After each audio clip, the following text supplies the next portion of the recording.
Hello, weebs, non-weebs, and lady weebs. This is Third Fang with Beta with the Third, where I go over my mysterious ways of writing fan fiction, which will dazzle and disappoint all of you. So I have the volume off on the game this time. I've heard you loud and clear, in that you couldn't hear me loud and clear in the last video.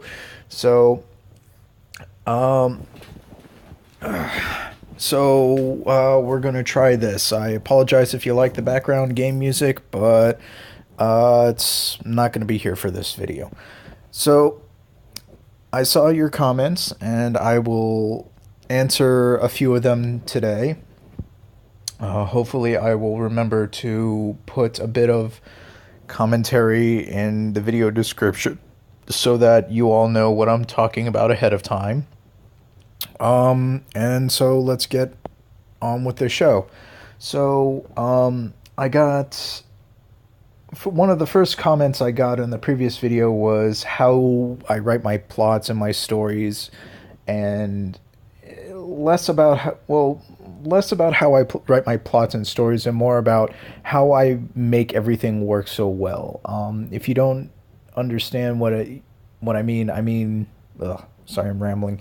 Basically, my stories have a tendency of absolutely shitting on the main characters, putting them in horrible situations, in the middle of events and plots that otherwise work pretty well. I'm not the first author that does stuff like that. It's actually a pretty standard thing as far as I can tell. But I tend to avoid, well, me and other halfway decent, well, I don't want to say that and insult too many people, but me and other creative authors have a tendency of going way off the script compared to what's frequently done in fan fiction, where it's just following the main story, and just, changing a character's interaction or a character's ability, and making them like a bit smarter, and then only changing things up at the end, which is it's really just copy pasting the original story, except changing the ending or making a couple of characters live when they shouldn't have in the first place, which honestly is a bit lazy for me. But back to the original question, which was pretty much how do I make everything create? How am I so creative, quote unquote, creative when writing these changes? And to be perfectly honest, I don't really pay attention to the individual plots and think to myself, how do I make that? How do I make it all different? How do I make it more exciting or anything like that? Instead, what I try and do is I take a look back from the plot and look at the whole world from a wider perspective. And what I mean by that is, like, hypothetically, Naruto and group is going to location A after, a series of events. Like in the manga or like in the anime, then a set of events happen. Like they cross paths with someone, or they fight a certain enemy or something like that. But when I take a step backward, I think to myself, okay, well then how do these characters that were not mentioned or brought up in the story until much later, how would they react to the series of events that have happened in the story so far? So, like, hypothetically, what if the Raikage was a bit more proactive, right after the tuning exams, stuff like that? I make more people involved, make more people proactive. Or hypothetically, make certain other characters not as proactive. Basically, the world is a big place, and it's a bad idea to focus only on the plot or the main characters the entire time. You want to widen your scope a little bit. And when you do that, you have a tendency, a story has a tendency of being fleshed out more. The world is given more diversity, it's given more players in the game, it's given more, factors to take into account.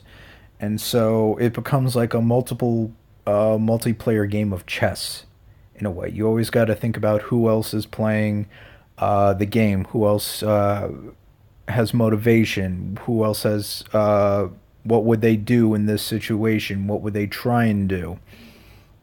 And so when you have that many multiple players in the game that each have their own story, they have their own aspirations, they all have their own things that they want to do, you have a tendency of making things, priorities clash. And when priorities clash, conflict happens. And writers are pretty much the orchestrators of conflict, beginning, middle, and end, so long as the damn story is finished. So, I try and make my stories, my conflicts, as interesting and as creative as possible, obviously, but I try and do it in a believable way, both in and out of story. I mean, obviously, plot sometimes changes every once in a while, but that because I when I first started yet again and Take Two Round Two, the original Naruto stories, was still underway. So obviously some things were retconned and all that, but you got to learn to adapt. You take in characters, you learn their aspirations, or you give them aspirations, and you use the history of the world, and you just try and make it in a way that everybody interacts believably with one another, or or has conflict with one another. And I think that's the best way to make a story or turn a story in another direction, is simply have everybody act or take in what you know, and simply have everybody react as they would just under different circumstances. Only and have them react and have their behaviors pointed in a direction that you would like. I think that is the best way to make if not a new fan fiction, then at least a first fan fiction. That way you don't have to you don't have to force yourself to think too far outside the box and go in a direction that you have no idea where the hell you're going to after a certain point. I've done that to myself a couple of times, and it sucks. That's a big cause for writer's block every now and then. All right, so let's see. Next thing. Oh, I've gotten a lot of questions about how I create powers and abilities. For those of you that don't know, in a lot of my stories, I've gone over the top on a few occasions. In my Naruto's fic, yet again with a little extra help in Take Two Round Two, I got 5 original characters that are godlike, overpowered, just what the hell, just blatantly unfair in the Naruto verse. But to temper that, they're all pretty much psychotic assholes in a way. And they don't really care what happens, like in the slightest. In the end, they're just watching a good show, and they've made it perfectly clear to everybody that they're there to watch a good show. So that has a tendency of pissing a lot of the other characters off, but at the same time, it prevents my characters from being, stereotypical Mary Sue's, in that not a lot of people like my OCs, which in turn makes it actually pretty hilarious, because they don't mind when they do horrible things to each other. It's like every time they show up, it's like an episode of Jackass. But I'm getting off topic. So my powers. Okay. So when it comes to powers, you you got to take inspiration from other sources. This day and age, with comics everywhere, with TV shows and anime everywhere, you're never going to be completely original. I know some people are going to be disappointed about me saying that, but you're really not. So, for example, uh, Ghost's power, the his one of my OCs, his name is Ghost. I know original.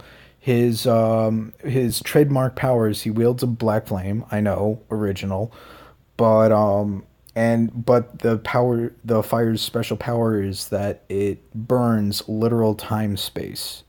Like it prevents event, it burns away events. That's actually how yet again originally starts. Is Naruto loses, like he's about to die and everything's gone to hell. Go shows up completely piss ass drunk, and he's like, oh shit, this is happening, huh, this looks interesting.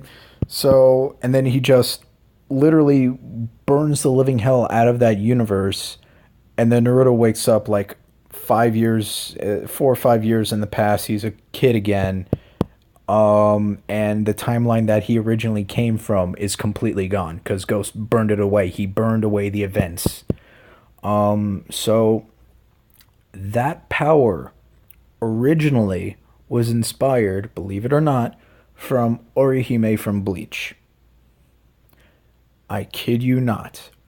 And it goes into and basically the way it worked was when I first saw that power, I'm like, oh my god, that's so busted. Why aren't they going through further with that? And then I took it a step further. I'm like, okay, what? How disgusting can that power be if used in a more applicable way? Hence the fire, because fire burns and all that stuff, and it makes sense in context. So I went from there, and then I took it a step further, and I'm like, okay, how would the rules work? How, in its most disgusting, overused bullshit form, how would it be used? And Ghost, and then that's how Ghost's power would be used. How he would be, how he would learn about his power, how he would use his power, how a person would react to having such an over OP power in real life, if the character wasn't a complete prick, and you keep on going further and further from there, and so that's actually how I approach using and making powers for a lot of my stories. I actually take a reverse approach instead of thinking, okay, oh, this is a cool power, okay, and then go from and then build up a character from there. Like, I actually go the reverse. I think to myself, I see a power on an anime, and I think to myself, holy crap, that power is awesome. What does it look like in its most absurd, stupid, over the top form?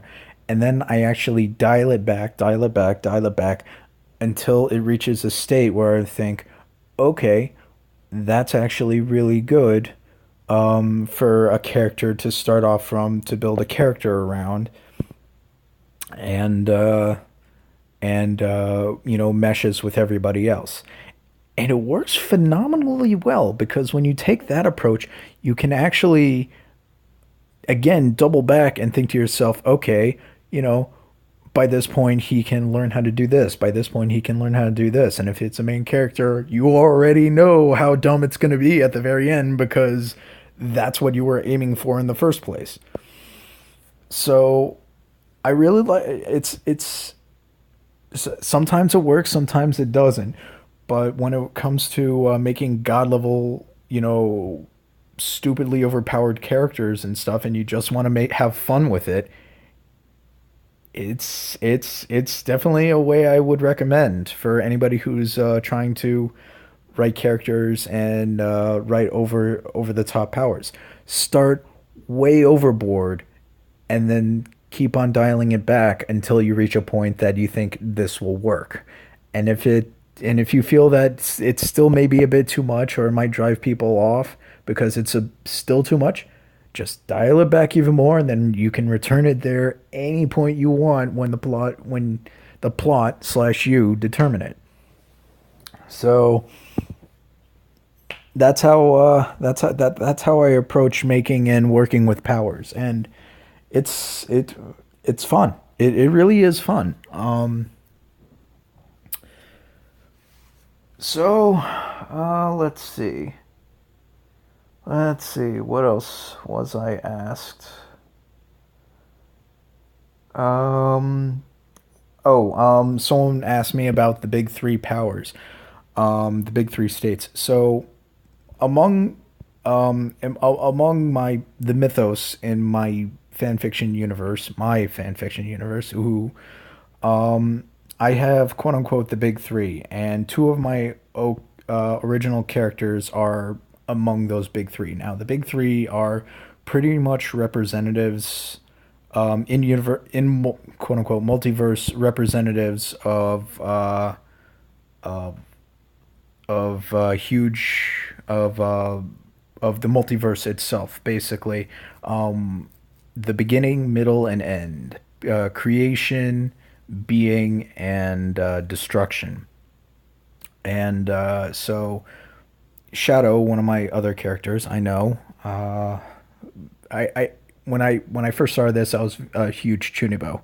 Chunibyo. I cannot pronounce that word for the life of me, but you guys understand. So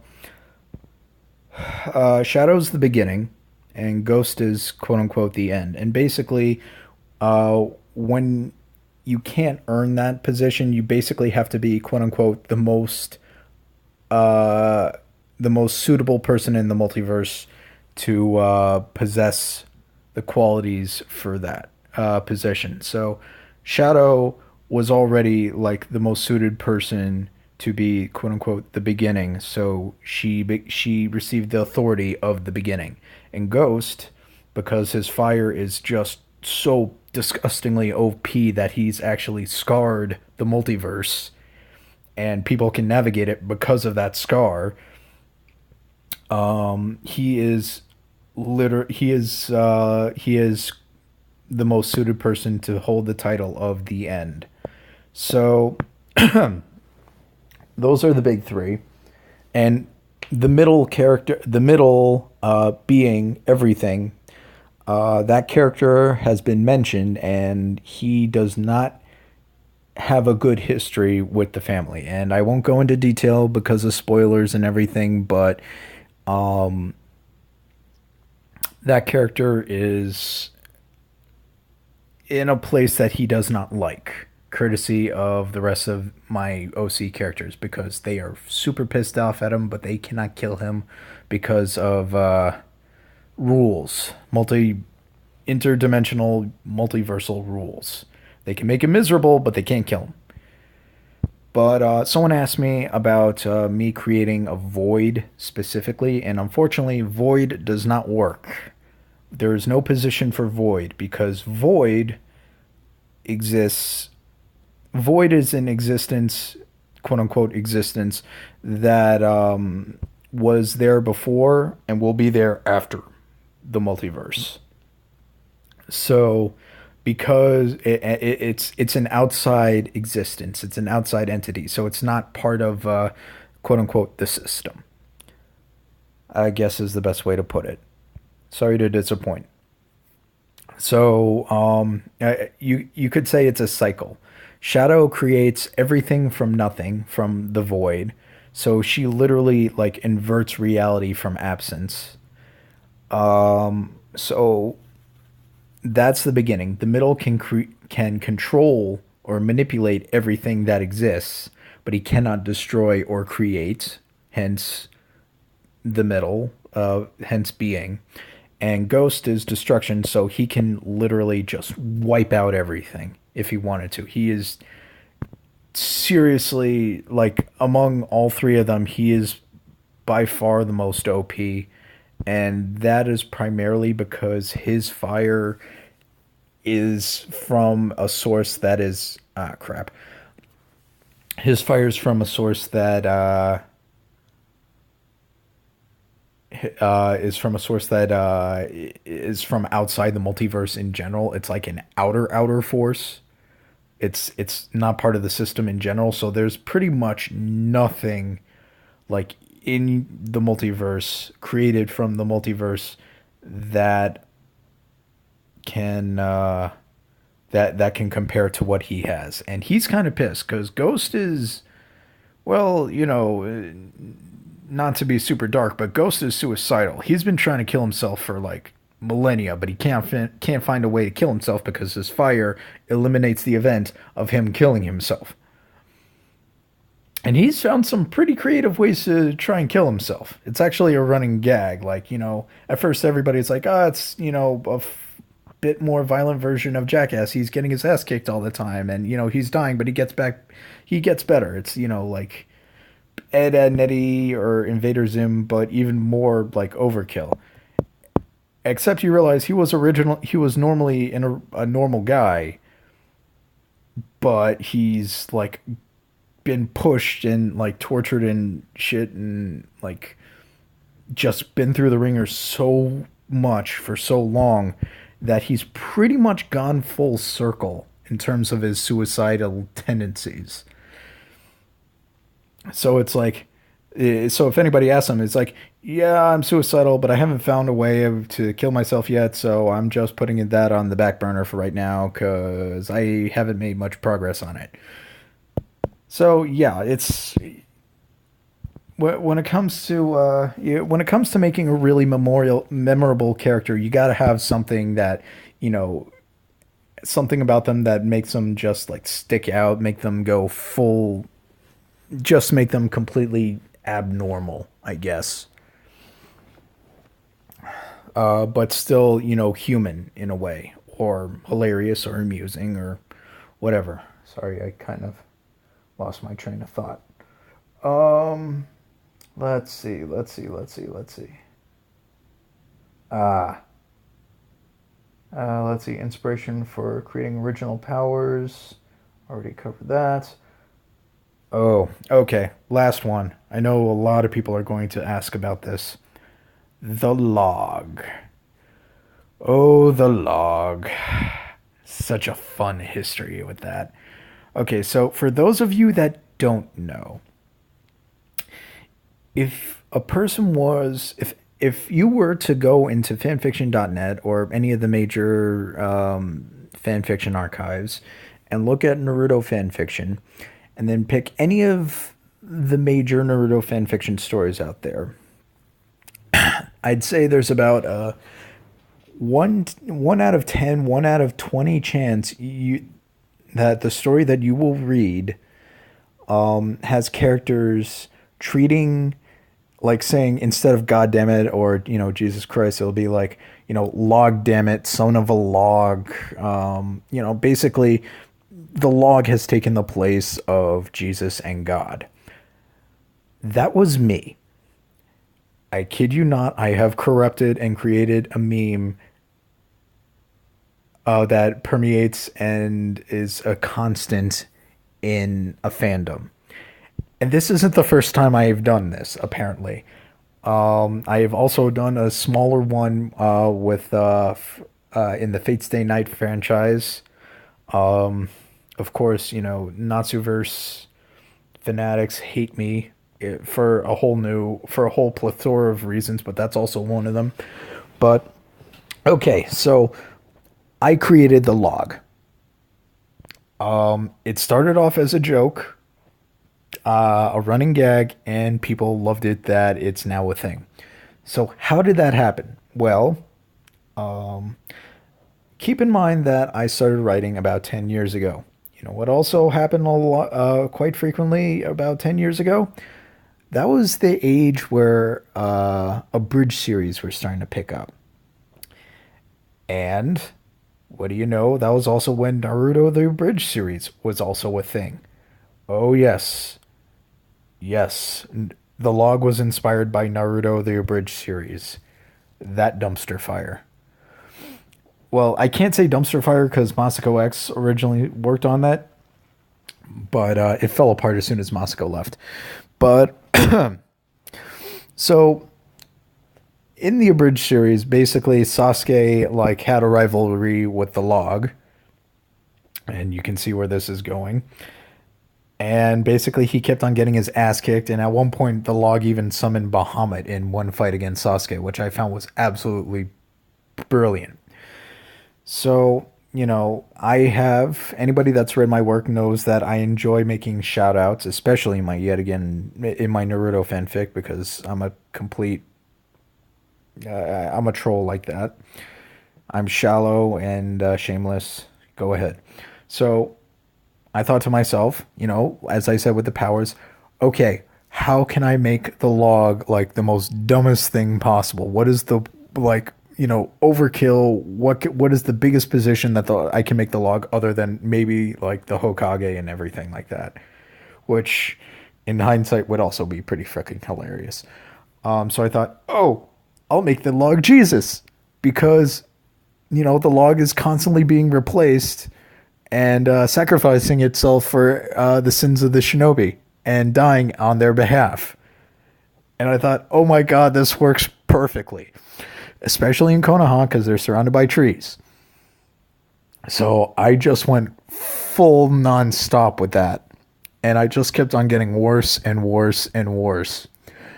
And everybody loved it, apparently. So so then, like, as a goof, I made the book of log on my profile, and then I think I mentioned it in one of my chapters in the author's notes, and people ate that shit up.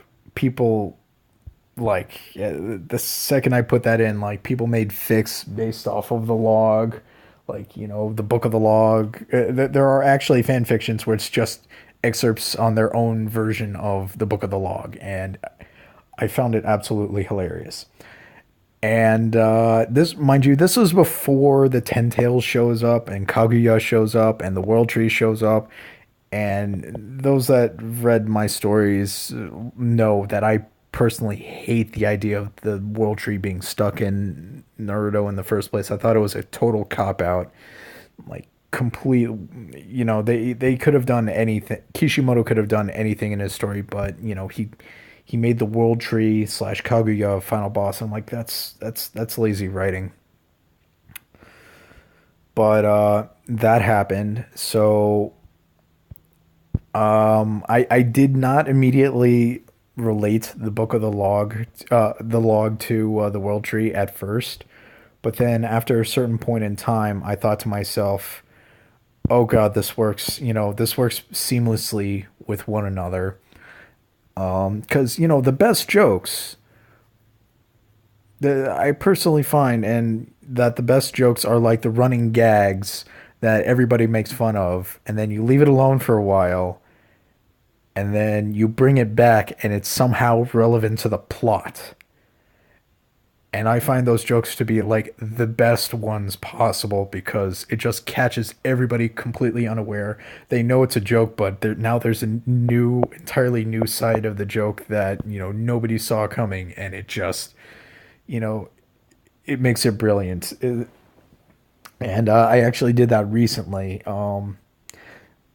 I did that approach recently. For those that read my latest chapter of Take Two Round Two, spoilers: Naruto's fighting Kaguya and and Hidan, and Hidan's possessed by his god, but that's another thing entirely. And one of the running jokes in the story is from a long ways back is that Crypt, one of my OCs, who is unlike all the other characters, he is completely batshit insane. Like the love child of Gur from Invader Zim and Ed from Ed and Nettie, just completely off his rocker.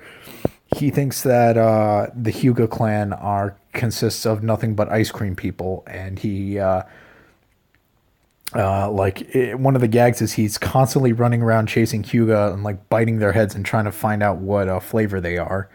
He thinks Neji tastes like strawberry, and Hanabi is pina colada.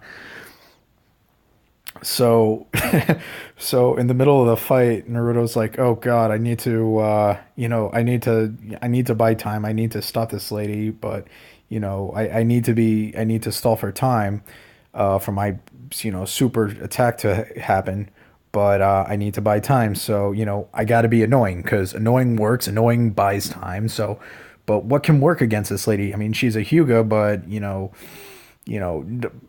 that doesn't really mean much. There's not much that works on Hyuga except they're all closet perverts, and he realizes like Crypt, is like, doesn't follow the rules of physics. He's a guy. Mind you, Crypt is insane, but he is also like super god tier, bullshit. Can kill everybody in a single hit if he wanted to. And I mean everybody as in everybody on the planet with a single hit at the same time kind of power. But most of the time he's just a jackass rolling on the floor speaking gibberish. So, in the middle of a fight, Naruto starts bursts out laughing, points at Kaguya, and he screams, Crypt limited edition ice cream person. Like 5 seconds later, he bursts out of the ground, like lands right in the middle of Kaguya's face. She's in giant rabbit mode. And Kaguya's freaking out because she can tell that Crypt is like, there is something seriously fucking wrong with this guy. And he's literally tasting her, like latching onto her forehead like a leech. And Kaguya's freaking out and just like, in pure Family Guy fashion, she's just like rolling around on the ground, screaming her head off, like, get it off, get it off, And, it's shit like that. It's shit like that. And everybody loved it. Everybody was laughing their asses off. And I laughed my ass off when I first came up with it. And it's just shit like that, it's a great punchline, and I probably wasted too much time just talking about it. But yeah, that's the story of the log and Crypt being a dumbass and tasting the giant rabbit moon lady, who tastes like tapioca, alcoholic tapioca ice cream person with nuts. Yeah. So, so that's my story. So that's episode 2. Post a like, post comments, ask me questions. This might have gone a bit longer than expected, but hopefully you guys like this story, this video more than the last one, and hopefully I have more videos. So thanks for watching. If you've made it for me, if you made it this far, and talk to you later, guys. This is